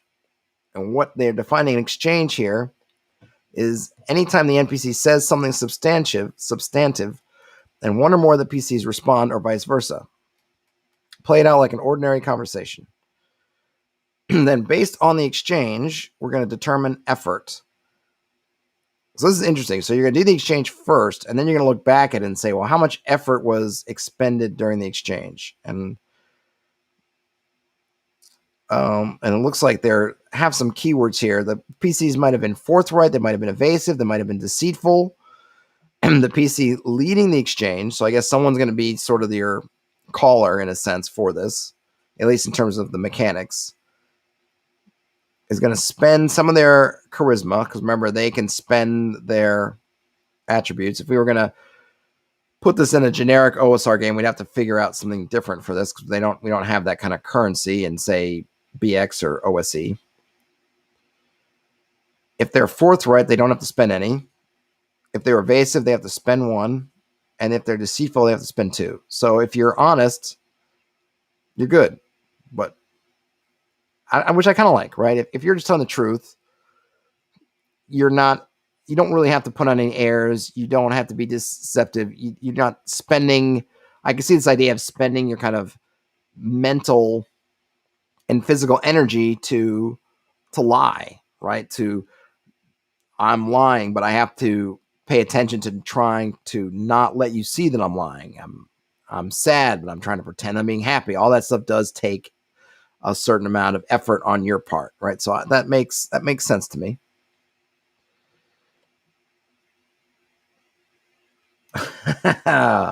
Oh, Eric Hanscom, review of Express. Hey, at least it's better than Bandits Keep. Ha ha ha. Just kidding. Yeah. And leave him a review too. Whether you listen to our podcast or not, go in there and leave some reviews. Help us out. That's one thing. Like, I'm on Spreaker, and he's got a cool feature he's on Anchor. And Anchor, I'm kind of getting the weeds on podcast, platforms. But I like this idea of leaving messages, or you guys being able to leave me voice messages that I could listen to and read or play in the podcast. And I'm happy with Spreaker, but I've actually been thinking about, is there a way I could get some kind of voicemail sort of function I could use? And then, of course, if I were to find one, would anyone actually use it? But it's a neat thing, and it's been on my mind. All right, that was a little sidetrack into the behind the curtain. After we've figured out effort, we then determine the effect. The referee determines how well suited the exchange is to convince this particular NPC of the issue at hand, strong, fair, or weak. Then you roll that metal value, which is typically a D8 metal. I guess would be about what normally they would have. Let's see. The NPC is convinced of the exchange on a 1 if it was a weak argument, 1 to 3 if it's fair, 1 to 5 if it's strong. And then you can repeat or stop. If they're unconvinced after this point, the PCs can continue the argument. If they choose to do so, then you're going to repeat the steps, and you keep track of the sum of the metal rolls. So when the sum reaches 13, the NPC's disposition decreases by 1 step. And then they will attempt to stop any further arguments or end them by force if necessary. All right. So it seems like a pretty cool system. I would say the one I don't call it an issue, right? So I'm not gonna say it totally solves the problem that it might be setting out to solve, because ultimately you get to this step 4 in the chain, determining the effect, and that's really up to the referee. So you've done all this stuff, you've had the exchange, and then still at some point the GM sits back and says, was it strong, fair, or weak? And there's nothing here mechanically to determine that, right? Which is really, if you think about it, if you were to take away all this stuff in your average D&D game, players go to an NPC, they're going to have an exchange, and theoretically, if you're using morale, you probably made a morale roll before to determine how hostile, neutral, or positive the NPC is about the player characters before they start this whole deal. And then at the end of it, you're going to figure out, okay, was it convincing? Was it unconvincing? Or was it And somewhere in there, depending on your system, you may just say that's what it was, or you may roll some dice. It's essentially the same thing.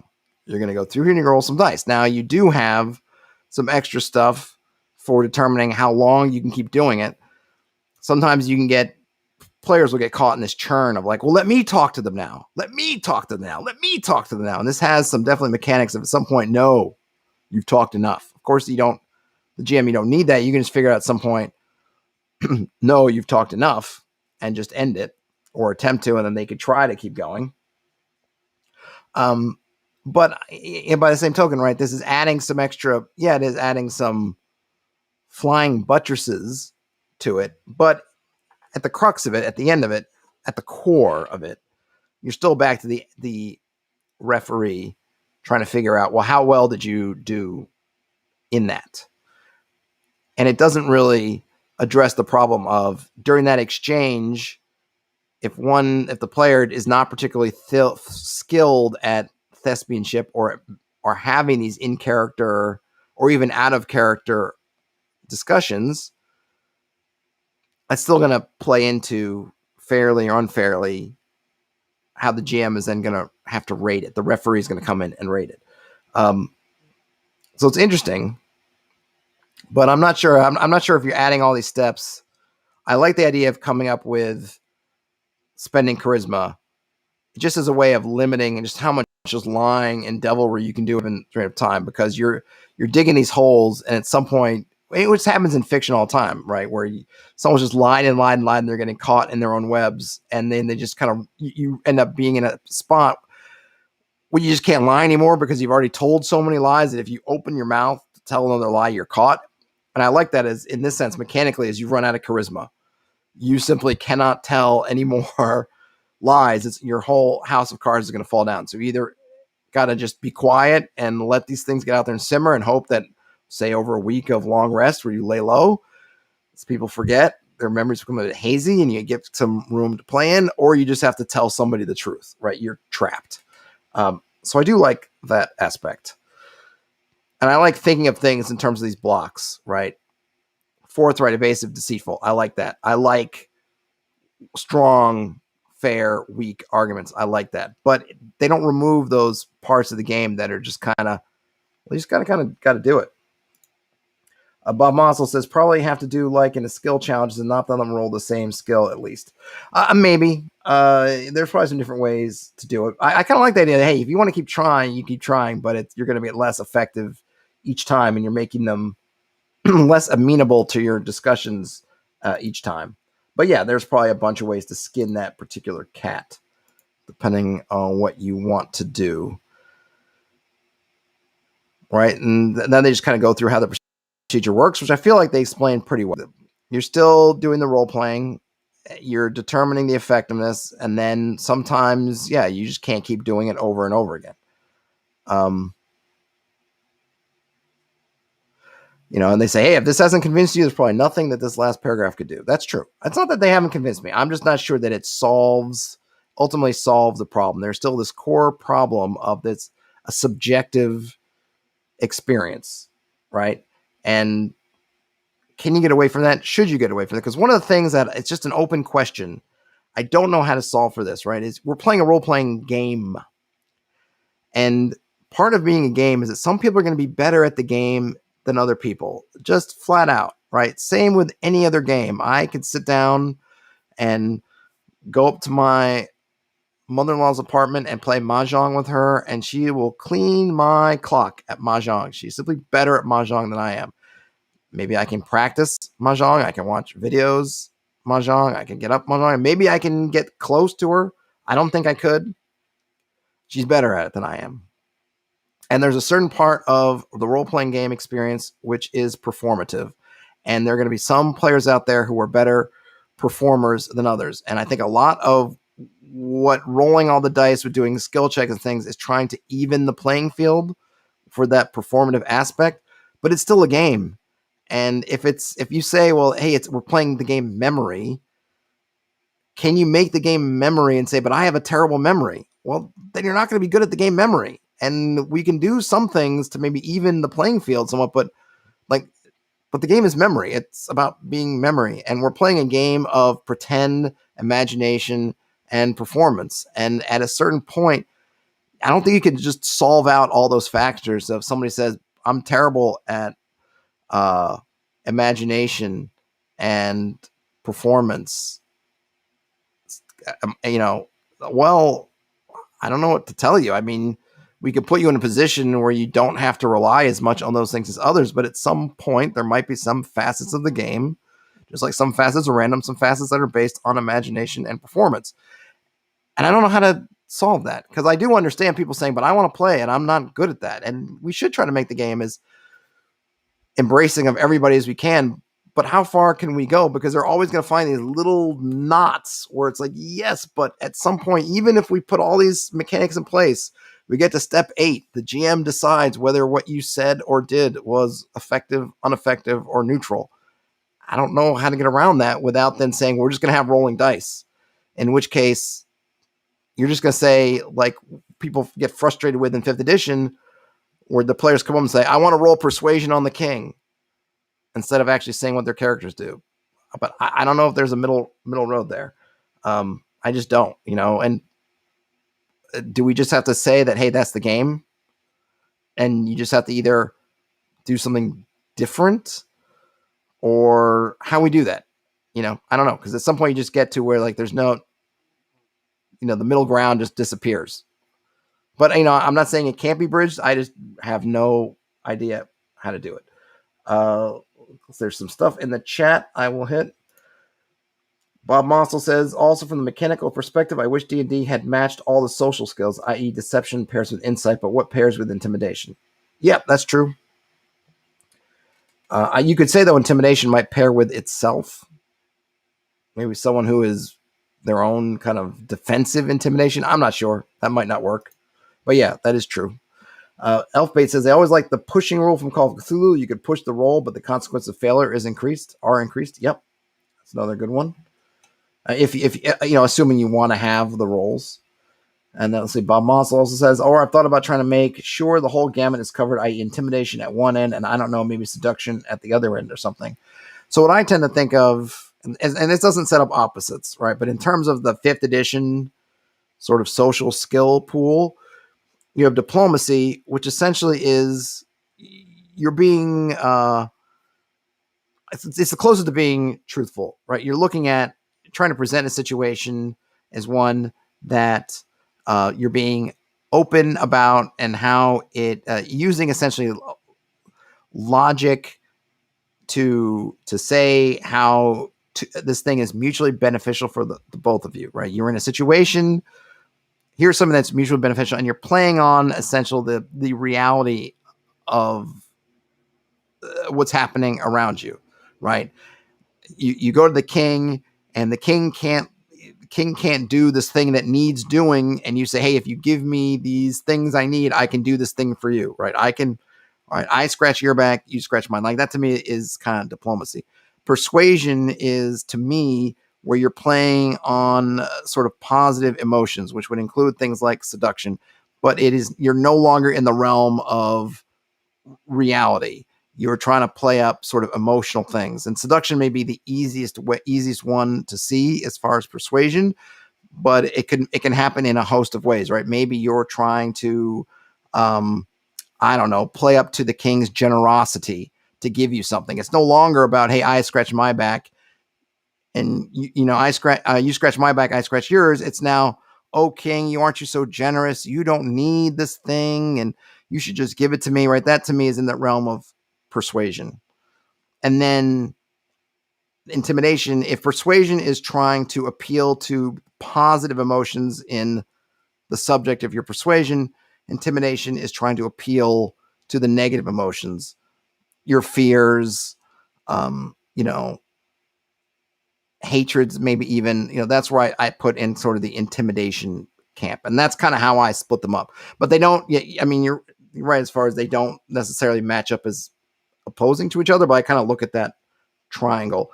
When I was doing more, like I'm not really running anything 5th edition at the moment, but when I was kind of in that, that's sort of how I tried to think about them in my game. And I'm not even saying that's kind of rules as written or rules as intended about how they're supposed to be. That's just how I plotted them in my brain. Elpay says, in social interactions, you go from just failing to failing with increased consequences. Yeah, absolutely. And then Bob Mostel says, the problem with a social clod person playing a flamboyant, charismatic bard. Yes. I mean, it's not even so much that here's the thing, right? You're playing the charismatic bard, and you're not the charismatic bard. And so you say, which I don't think is wrong. Hey, I'm not the charismatic bard. I can't come out and I can't sing. I can't play the lute. I can't do whatever. But I think what the responsibility I give you as the player is, no, you can't sing the song, but you are trying to sing the song that's going to inspire these men to go into battle. And I think it's a fair question to you, the player, as to what are the subjects of your song? Like, what are the emotions you're trying to bring up in them? What are you talking about? And that's when I think you get into, I'm not singing the song, but I can say that I want to sing a song that speaks to their bravery and to their love for each other and to their love for queen and country. And I want to appeal to these things. And that's a responsibility I put on your players. If you as a player saying, I can't do that, then I'm not sure what to do at that point, because I think as the player, you can do that. I'm not asking you to sing the song. I'm asking you to think in your mind about what kinds of things a bard would sing. It doesn't have anything to do with your physical ability to sing or your mental ability to come up with a song. It has everything to do with you thinking on really on a basic level.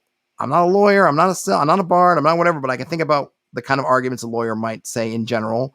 I want to attack their character. I want to attack their evidence as being weak. As a bard, I want to sing a song that's going to remind them of their homeland. It's going to remind them that they're fighting for their families who are huddling in the cave behind us. Like that to me is within the player's power to do. And if that's not within the player's power to do, I don't know. Because at that point I wouldn't really have anything to roll for. I'm not just going to say, okay, just roll performance and just what the heck, right? I need that from the players to make the fiction happen. I'm not going to make that choice for the players. But that's where I fall. And Jackal says, I always use a negative charisma modifier as a positive modifier for intimidation. Yep, you can. That is totally something to do. It doesn't work quite right sometimes. But yeah, it's totally doable for the most part. Jekyll says sometimes I use a successful persuasion check as insights into what might work to persuade. Yeah, totally fine. There's a lot of ways to skin the cat. Now did I put this in the chat, this link to this, in case folks are interested? I did. All right. So I'll just post this one last time, just visually. This is from the Prismatic Wasteland Social Combat. You can check it out there. I'm going to pull this out of my browser so I can save it. Post it later. I'll try to post it in the show notes, but you can get it there. All right, man, I'm almost at the end of 2 hours. Unbelievable. I'm glad everyone who hung with me this far. My voice is starting to break. I'm losing it again. Hey, give the video a thumbs up if you can. Subscribe if you haven't already, if you feel like it. Hopefully you do. This was great. I don't think I actually covered that much ground. I feel like I didn't cover that many topics, even though we had 2 hours. But this was a big one. This last one was pretty huge. Go get a sandwich. Yeah, I'm gonna go get me some sandwichery for sure. All right, everybody. Any last comments in the chat before I hang this bad boy up? I think I'll just reiterate for those who are still here, and maybe some folks hopped on late. I'll probably be streaming something this weekend because I'm all alone. My wife and my daughter are gone, so I am home alone like Macaulay Culkin. I might go back into Lord of the Rings Online tonight or tomorrow or sometime. I'll probably stream that one to Twitch. If I do hop onto Twitch, I will probably post the link in the YouTube channel community things. So you guys can come chat. I would love if folks came in there. We could talk game stuff and anything really while I'm in there, working my way slowly through the story there. I might stream some other gaming stuff if I'm going to have the opportunity. It's just a matter of, it's all a matter of how much time am I going to waste this weekend doing things that I will regret doing on Monday. Like, man, I shouldn't have watched those 5 hours of Doctor Who. I could have gone and done something. I've been kind of working my way up to sort of classic 70s Doctor Who, Tom Baker stuff. And, I'm sure there'll become that moment where, like, man, I could have done something. I could have done something. I could have been a contender. Instead, I was just watching Tom Baker run around time and space. But, it's Tom Baker running around time and space. Like, who doesn't? Can't say no to that. Hard to resist. Might catch up on some TV shows and other things as well. I don't know, but I will definitely be around this weekend. I'll also mention that I had that chat, the interview yesterday in the evening with Alyssa Faden, the cartographer extraordinaire. And we really had a great conversation. If you didn't get a chance to check it out, I encourage you to check it out. We talked about how she got kind of into sort of pro map making, some of the techniques and some of the things she does with her maps, just kind of high level stuff. We talked a bit about the Necropolis book, which is in its last day of Kickstarter, and she did the maps in that and talked about the process of that a little bit because she's, adapting in earlier work and some of the challenges of that and how she put her own touches on the map. She also is a GM, and we talked about her running a little bit because it was kind of at the end of the talk. But when I heard that she was running a Call of Cthulhu game, I got some questions there about Call of Cthulhu. And she also, I think, is playing in a Shadowrun game. I think her husband runs a Shadowrun game they're playing in. And I was a huge fan of Shadowrun back in the day. So I was hyped to just ask her a couple things at the end of the talk about Shadowrun. And now, since we got along really well, and when I reposted the link to Twitter this morning, we kind of reconnected for a couple minutes, and we decided, why don't we do it on some kind of ongoing basis and make it more than just a one-off. So we're going to do that. So we're going to try to do it monthly. And the first one, it's not on any schedules yet or anything, but it will be the next one coming up will be on the 16th of September. The date might change. So I when it gets much closer to that, I will post, the scheduling kind of link as I've been doing on the community tab. And the structure of it will be fluid. But what I'm thinking I'm going to try to do is spend some time maybe asking her stuff about her map making, cartography, sort of overall techniques, not so much artistic techniques. So that might be interesting to get into as well. But just in terms of, pick her brain about how laying stuff out, right? When you're working with thinking about maps and content of places, how does she do it when she's working on original work? What kind of things does she look out for just in the way you're placing things, right? Rooms to corridor ratios and all kinds of fun stuff that I think, is we're not all expert map makers. We might be using random stuff or other generators, but stuff that might help. And I'd love to get questions from you guys in the community. So I'll try to find, maybe I'll do it in Reddit or somewhere else, or when I get Discord up, that'll be something in Discord. But I'd love to get questions from you guys that I can put to her, and things that you guys find are interesting or you want to know from someone who, runs games and is awesome at making maps, and obviously does so at a very, very high level. And then also do just kind of general gaming chat. So that'll be hopefully once a month, and I'm really excited to have that going forward. So look for that in about a month. But I will post reminders and things. But I'm really excited about that. But anyhow, part of me rambling was I wanted to get over the 2-hour mark just to do it. Now I've done it.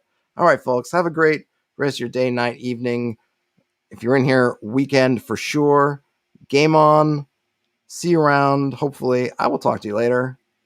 Cheers, everybody.